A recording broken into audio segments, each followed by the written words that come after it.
जय जगन्नाथ समस्त को चलतु आज बनइबा पोई चिंगुड़ी गोटे घांट।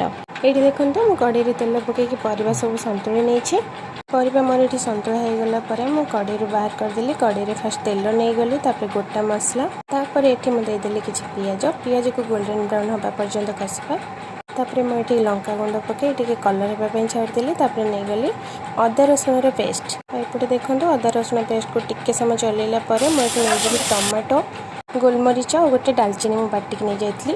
तो एपटे मो मसला को चलैली कषी होगला मुझे देदेवी टी मीट मसला तापर कसुरी मेथी आपड़ चाहिए ये बुट डाली देपारे मुझे बुट डाली नाला बोली देनी। और ये मुझे गली चिंगुड़ी ये हाल्का टिके गरम पानी देकी कषिबे तो परिवा अधा सीझी परिवा सीझिला पर्यंत आप कषिबे। ये मुझे गली पोई शाग मो पाखे जेहेतु अल्प शाग था मुझे और टे अधिक देले भी बेसी टेस्ट लगे। ये देखो परिवा मोर पूरा सीझी जाइए और मुझे लास्ट रे गरम मसला देकी ओह्लैदेवी। बनइबा बहुत सिंपल और खाइबा को बहुत ही टेस्ट लगे। या आप माछ मुंड देकी भी बनई पारे।